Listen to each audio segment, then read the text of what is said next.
Hello guys, मेरा नाम है कनिष्क। आप देख रहे हैं लो 91। इस वीडियो में हम बात करने वाले हैं वर्कमेंस कंपनसेशन एक्ट 1923 के बारे में। कंप्लीट पढ़ेंगे जो जो आपके एग्जाम पॉइंट ऑफ व्यू से इंपॉर्टेंट है। मैंने इस वीडियो में वो सारा कवर किया है। ठीक है, तो आराम से बैठ जाओ, पेन पेपर लेके बैठ जाओ, नोट डाउन करते जाओ। आसान भाषा में बहुत आसान तरीके से पढ़ेंगे। ठीक है, जल्दी से आपका कंप्लीट हो जाएगा।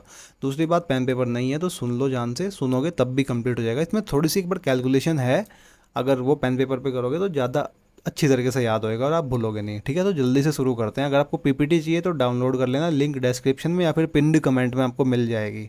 ठीक है, तो चलिए जल्दी से शुरू करते हैं। जो वर्कमैन कंपनसेशन एक्ट 1923 है ना, वो बनाया गया था पैसे देने के लिए नहीं। ये सिर्फ मैं आम भाषा लिखता हूँ ताकि सबको समझ में आ जाए।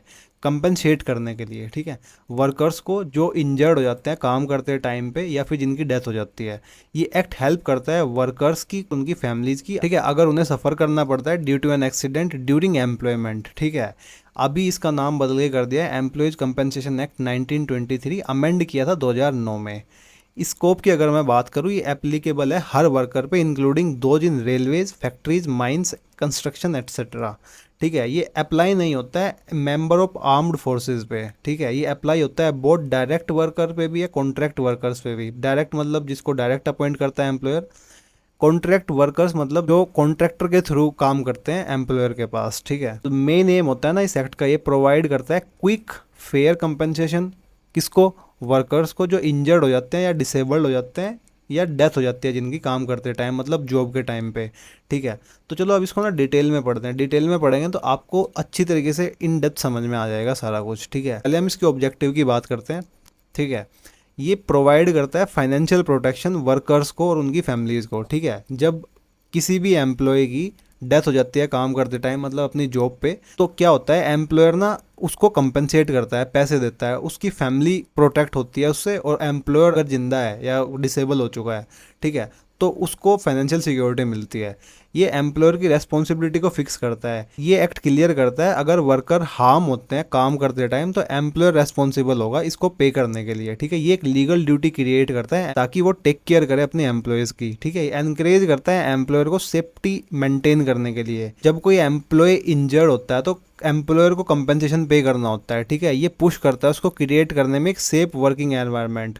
अगर वर्क प्लेस अनसेफ होगा ना तो एम्प्लॉयर को ह्यूज अमाउंट भी पे करना पड़ सकता है कंपनसेशन में। ठीक है, ये इंश्योर करता है फास्ट एंड सिंपल रेमेडी। ठीक है, बिना रेगुलर कोर्ट जाए यहाँ पे एक कमिश्नर अपॉइंट होता है जो हैंडल करता है इन मैटर्स को क्विकली और इजिली। ठीक है, fifth, to cover occupational disease, मतलब ये एक्ट कंपनशिएट करता है वर्कर्स को जो बीमार हो जाते हैं क्योंकि उनका नेचर ऑफ वर्क ऐसा है, बीमार करने लायक है। मतलब एग्जाम्पल से समझो, कोई फैक्ट्री है। ठीक है, कोई फैक्ट्री है, उसमें बहुत ज़्यादा डस्टिंग होती है। ठीक है, बहुत ज़्यादा केमिकल्स यूज होते हैं जिसके कारण किसी एम्प्लॉय की ना हालत ख़राब होगी, वो इंजर्ड हो, मतलब वो बीमार हो गया। ठीक है, तो कंपनसेट करना पड़ेगा एम्प्लॉयर को इस केस में भी। ठीक है, डेफिनेशंस दी हुई है सेक्शन 2 में। वर्कमैन किस किस को इंक्लूड करता है, जैसे कि जो भी एम्प्लॉयड होते हैं रेलवेज में, फैक्ट्रीज में, माइंस में, प्लांटेशन में, कंस्ट्रक्शन में, ship loading, members of arm force को ये इंक्लूड नहीं करता है ये। ठीक है, एम्प्लॉयर का मतलब होता है employer include any person who employees A workman, मतलब कि एम्प्लॉयर हर वो बंदा होता है जो किसी वर्कमैन को काम देता है। ठीक है, डायरेक्टली या फिर थ्रू कॉन्ट्रैक्टर। ये इंक्लूड करता है डिसीज्ड एम्प्लॉयर के लीगल रिप्रेजेंटेटिव्स को भी, मतलब कि मान के चलो अगर एम्प्लॉयर की डेथ हो जाती है, मतलब जो काम देने वाला है डेथ हो जाती है, जो एम्प्लॉय है वो किससे कंपनसेशन लेगा इस केस में? इस केस में वो जो लीगल हायर्स होते हैं एम्प्लॉयर के, उससे कंपनसेशन लेता है। ठीक है, वेजेस दिया हुआ है सेक्शन 21M में। ये इंक्लूड करता है basic salary, allowance, over time bonus. ये एक्सक्लूड करता है ट्रैवलिंग अलावेंस, एम्प्लॉयर का पीएफ कंट्रीब्यूशन। ठीक है, डिपेंडेंट थोड़ा इंपॉर्टेंट है, ध्यान से समझना। डिपेंडेंट ग्रुप 1 में इनको तो हमेशा मिलता है, भले ही ये फुली डिपेंडेंट ना हो। ठीक है, पहला विडो, माइनर सन और daughter, widowed mother, widowed daughter in law और पेरेंट्स, इनको हमेशा मिलेगा। ये ग्रुप 1 है। ग्रुप 2 में जब भी मिलेगा जब ये फुली डिपेंडेंट होंगे। अगर वो फुली डिपेंडेंट है ना वर्कर की इनकम पे, तो उनको भी कंपनसेशन मिलेगा, जैसे कि एडल्ट सन या डॉटर, मतलब 18 प्लस सन है और डॉटर है, बट अगर वो डिसेबल्ड है, ठीक है, तभी उनको मिलेगा। थर्ड, अगर पार्शियली और फुली डिपेंडेंट है, उसमें आता है husband, widower, parents except widowed mother, illegitimate minor son और daughter, minor married widowed daughter, minor brother, unmarried sister, ठीक है, widowed daughter in law, minor kids, parental grandparents, ये सब चीज़, ठीक है। अब ये 3 ग्रुप बने हुए हैं यहाँ पे, तो कंपेंसेशन पहले किसको मिलेगा? कंपेंसेशन पहले ग्रुप 1 को मिलेगा, ठीक है। उसके बाद अगर ग्रुप 1 नहीं है तो ग्रुप 2 को मिलेगा, उसके बाद अगर ये भी नहीं है तो ग्रुप 3 को मिलेगा। अब ध्यान रखना, कंपेंसेशन ग्रुप 1 प्लस ग्रुप 2 दोनों को मिल सकता है। अगर कोई एम्प्लॉय है ना, उसका कोई एडल्ट सन है और वो डिसेबल है, ठीक है, और ये भी लोग हैं, तो इन दोनों को कंपेंसेशन मिलेगा, ध्यान रखना। Employers liability for compensation section 3 में दिया हुआ है। अगर ये 3 कंडीशन है ना, तो एम्प्लॉयर पे करता है। जैसे कि एम्प्लॉयर को पर्सनल इंजरी है, या फिर जो एम्प्लॉयर इंजर हुआ है वो बाय एक्सीडेंट हुआ है, या फिर arising out of and in course of employment, मतलब जब वो जॉब कर रहा है ना जिस टाइम पे, उस टाइम के अंदर उसकी इंजरी हुई है, ठीक है, उस टाइम के अंदर उसको एक्सीडेंट हुआ है। अगर ये तीनों कंडीशन मिल जाएगी तभी एम्प्लॉयर की लायबिलिटी बनेगी कंपेंसेशन के लिए, ठीक है। जैसे कि रानी है, वो एक फैक्ट्री वर्कर है, वो अपना हाथ खो देती है मशीन में काम करते हुए, ठीक है, तो उसको कंपेंसेशन मिलेगा। एम्प्लॉयर कब लायबल नहीं होगा? ठीक है, जो इंजरी होगी ना उसमें डिसेबलमेंट 3 दिन से कम होगा। मतलब कि मान के चलो कोई एक एम्प्लॉय है, उसका पैर फिसल जाता है, ठीक है, तो 2 दिन में अगर वो ठीक होकर आ जाता है तो इस केस में एम्प्लॉयर लायबल नहीं होगा कंपनसेट करने के लिए। अगर एम्प्लॉयर है, उसको इंजरी हो गई है क्योंकि वो ड्रंक था या फिर अंडर ड्रग्स था, तो उस केस में भी एम्प्लॉयर लायबल नहीं होगा, ठीक है। अगर इंजरी हुई है ड्यू टू विलफुल डिसोबीडियंस और मिसकंडक्ट, तो उस केस में भी एम्प्लॉयर लायबल नहीं होगा। तीसरा है, एम्प्लॉयर हमेशा लायबल होगा। अगर डेथ हो जाती है, ठीक है, उसमें हमेशा लायबल होगा एम्प्लॉयर। अगर परमानेंट टोटल डिसेबलमेंट हो जाता है, मतलब कि टोटल डिसेबल हो गया परमानेंट के लिए, मतलब जैसे कि काम करते टाइम किसी एम्प्लॉयर ने अपने दोनों हाथ ही खो दिए, ठीक है, उस केस को बोलेंगे परमानेंट टोटल डिसेबलमेंट, ठीक है। अगर वर्कर नेग्लिजेंट भी था, उस केस में भी एम्प्लॉयर को कंपनसेट करना पड़ेगा एम्प्लॉय को, ध्यान रखना। एम्प्लॉयर पे तो करेगा, बट कितना पे करेगा? अमाउंट ऑफ कंपनसेशन दिया हुआ है सेक्शन 4 में। ये कुछ फैक्टर्स होते हैं जिसके बेस पे कंपनसेशन का अमाउंट डिसाइड किया जाता है, ठीक है। जैसे कि टाइप ऑफ इंजरी, जैसे कि death, permanent disability, partial disability, age of workman या मंथली वेजेज। ये 3 बहुत इंपॉर्टेंट फैक्टर है जिनके बेस पे अमाउंट ऑफ कंपनसेशन डिसाइड किया जाता है। कंपनसेशन का फॉर्मूला डेथ के केस में क्या होता है? 50% of monthly wages into relevant factor based on age, ठीक है, या फिर 1,20,000। इन दोनों में से जो भी ज़्यादा होगा वो अमाउंट मिलेगा एम्प्लॉयर को, ठीक है।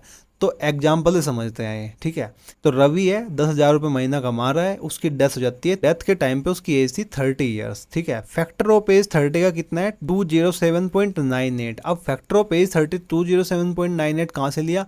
बेरेक्ट ओपन करो, उसमें शेड्यूल 4 में जाओ और उसमें एज 30 के सामने ना उसका फैक्टर लिखा हुआ है, ठीक है, वहाँ पे पढ़ो जा करके, ठीक है। तो एज 30 का फैक्टर 207.98 है, तो कंपनसेशन कितना मिलेगा? 50%। अब यहाँ पे फॉर्मूला क्या है देखो, 50% ऑफ मंथली वेजेस। अब इसकी मंथली वेजेस कितनी है? 10,000। अब 10,000 की 50% कितना होगा? 5,000, ठीक है। तो यहाँ पे इसने 5,000 लिख लिए। 5,000 को मल्टीप्लाई करो 207.98 से, कितना आता है? 10,39,900, ठीक है। अब यहाँ पे इसने क्या कहा है, या तो 1,20,000 होंगे, ठीक है, या 10,39,900 होंगे। इन दोनों में से जो भी ज़्यादा होगा वो लेंगे हम। तो इस केस में हम लेंगे 10,39,900, ठीक है। आसान था, समझ में आ गया होगा, डेफिनेटली आ गया होगा, तो कमेंट कर देना, क्योंकि इतना आसान आपको आई डोंट नो कोई समझाता है यूट्यूब वगैरह पे, ठीक है। परमानेंट टोटल डिसेबलमेंट, इसमें ना देखो, जो मैं कैटेगरी आपको बताता हूँ, देखो कंपनसेशन किस किस केस में दिया जाता है? डेथ के केस में दिया जाएगा। परमानेंट टोटल डिसेबलमेंट, मतलब कि परमानेंट दोनों हाथ चले गए किसी वर्कर के, और डिसेबलमेंट होगा हमेशा हमेशा के लिए, ठीक है।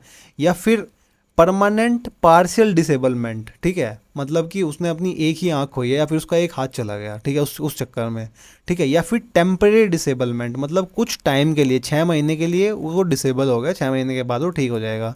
तो इन चारों में पढ़ रहे हैं। अभी हमने कौन सा कंप्लीट किया? अभी हमने कंप्लीट किया डेथ के केस में, ठीक है।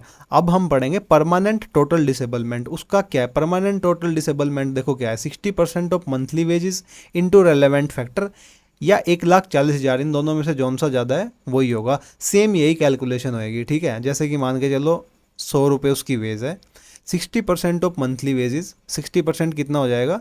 60% 100 का होगा 60। रेलेवेंट फैक्टर हम यही कंसिडर करेंगे 207.98, मतलब 60 इंटू 207.98। जितना भी आएगा, अगर वो 1,40,000 से ज़्यादा है तो वो कंसिडर करेंगे, अगर वो 1,40,000 से कम है तो ये 1,40,000 वाला अमाउंट हम कंसिडर करेंगे।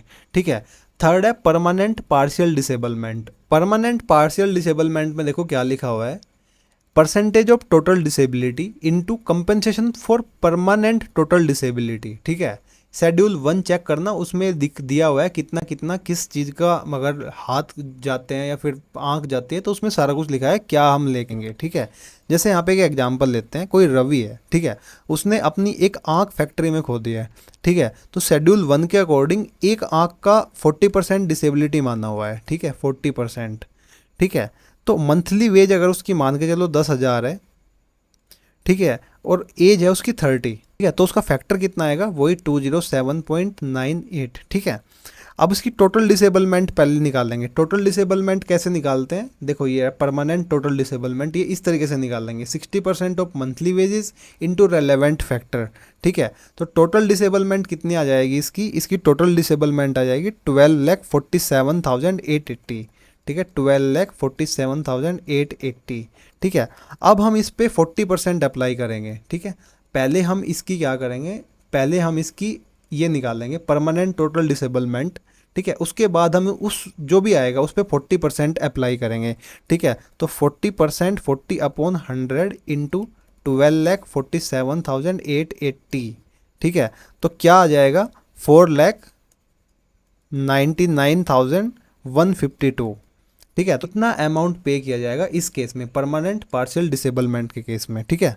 ठीक है। टेम्परेरी डिसेबलमेंट के केस में क्या होगा, टेम्परेरी डिसेबलमेंट मतलब कि मान के चलो 6 महीने के लिए कोई डिसेबल हो गया, तो 6 महीने क्या होगा, हाफ मंथली पेमेंट होगा, मतलब कि हर 15 दिन उसको पेमेंट करना पड़ेगा। अब पेमेंट कितना करना पड़ेगा, 25% ऑफ मंथली वेजेस, मतलब मान के चलो उसकी 10,000 वेज है, तो 10,000 का 25% कितना हो जाएगा, 2500 उसको पे करना पड़ेगा हर महीने की 15 तारीख को, मतलब हर महीने के 15वें दिन उसको पे करना पड़ेगा, मंथ में 2 बारी। ठीक है, ध्यान रखना, हाफ मंथली पेमेंट उसको ही बोलते हैं।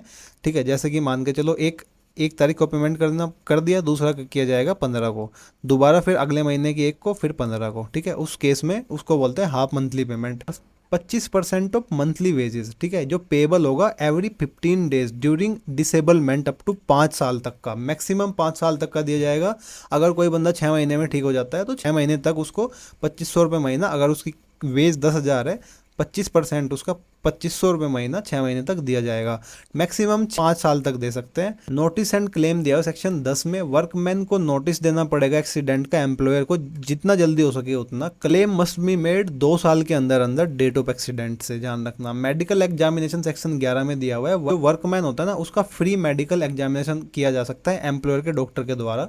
अगर वर्कमैन ऐसा करने से मना करता है तो उसके लिए स्पेंड किया जा सकता है कंपेंसेशन उसका। अंडर सेक्शन 30 आप अपील फाइल कर सकते हो हाई कोर्ट में, only if substantial question of law involve, मतलब कि आप अपील नहीं कर सकते जस्ट बिकॉज कि आप एग्री नहीं हो, उसमें एक इंपॉर्टेंट लीगल इश्यू होना चाहिए। ठीक है। कंपेंसेशन का अमाउंट 10,000 रुपए से ज्यादा होना चाहिए। टाइम लिमिट है 60 दिन के अंदर आप कमिश्नर के ऑर्डर से फाइल कर सकते हो। जो डिले होता है ना वो एक्सक्यूज हो सकता है अगर कोई वैलिड रीजन है तो, under section 5 of limitation act.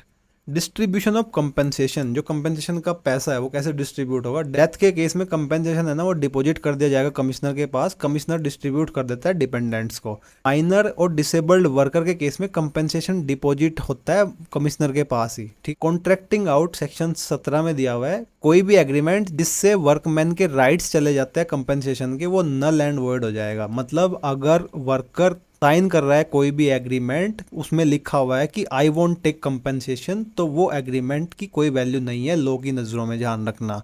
ये सेक्शन 17 में लिखा हुआ है कॉन्ट्रैक्टिंग आउट। ठीक है, ध्यान रखना। Employer liability when contractor is involve, अगर कॉन्ट्रैक्टर इन्वॉल्व है, वर्कमैन और एम्प्लॉयर के बीच में अगर कोई कॉन्ट्रैक्टर इन्वॉल्व है, वो दिया हुआ है सेक्शन 12 में। प्रिंसिपल एम्प्लॉयर उस केस में लाइबल होगा कंपेंसेशन के लिए, अगर वर्कमैन एम्प्लॉय किया गया था थ्रू ए कॉन्ट्रैक्टर। ठीक है, उस केस में भी प्रिंसिपल एम्प्लॉयर लाइबल होगा। ठीक है। एग्जांपल, जैसे एक कंपनी हायर करती है कॉन्ट्रैक्टर को वॉल बनाने के लिए, तो जो रवि है ना वो वर्क कर रहा है अंडर कॉन्ट्रैक्टर, ठीक है, और इंजर्ड हो जाता है, तो मेन कंपनी मतलब कि प्रिंसिपल एम्प्लॉयर उसका कंपेंसेशन पे करेगा, कॉन्ट्रैक्टर नहीं। ठीक है, ध्यान रखना। स्लो पढ़ते हैं एक दो। McKinnon Mackenzie versus Ibrahim Mohammed Issak का केस है। इसमें injury during travel for work, अगर इंजरी होती है ट्रैवल फॉर वर्क के लिए तो उसमें कंपेंसेशन अलाउ किया गया था। ठीक है, general manager BEST undertaking versus Agnes, उस केस में क्या हुआ था, अगर डेथ होती है स्ट्रेस के कारण काम करते टाइम तो उस केस में भी कंपेंसेशन देना पड़ेगा एम्प्लॉयर को। ठीक है, तो ये इंपॉर्टेंट टेबल मैंने बनाई हुई है, इसका वीडियो को पॉज करो, स्क्रीनशॉट ले लो, सारे सेक्शन लिखे हुए हैं, थोड़े की पॉइंट्स भी लिखे हुए हैं, ये आपके एग्जाम के लिए हेल्पफुल रहेगी। अगर एग्जाम से रिलेटेड क्वेश्चन आता है जिसमें बहुत सारे सेक्शन पूछे हैं ना, तो टेबल बना के आया करो ये, ठीक है, आपके एग्जाम में मार्क्स अच्छे आएंगे। तो गाइज़ यहाँ पे होती है आपकी ये वीडियो कंप्लीट। पूरा मैंने एक्ट जितना भी इसमें इंपॉर्टेंट चीज़ है ना वो सारा मैंने कंप्लीट कर दिया है। यहाँ पे एक लिंक आएगी सब्सक्राइब की, वो उससे सब्सक्राइब कर लेना। भाई देखो, अगर आप इस वीडियो को देख के सब्सक्राइब नहीं कर रहे हो ना, तो इतनी ईजी एक्सप्लेनेशन मैंने आपको दी है तो उसको सब्सक्राइब कर लो। ठीक है, चैनल को, वीडियो को लाइक कर दो और कमेंट करके बताओ कैसा लगा। ठीक है, तो चैनल को सब्सक्राइब कर लेना, ये इंपॉर्टेंट वीडियो है देख लेना। ये पूरी लेबर लॉ की प्लेलिस्ट है, इसको अगर आपका कोई भी टॉपिक छोटा है तो यहाँ से कवर कर लेना। ठीक है, तब तक के लिए all the very best for your exams. Bye bye.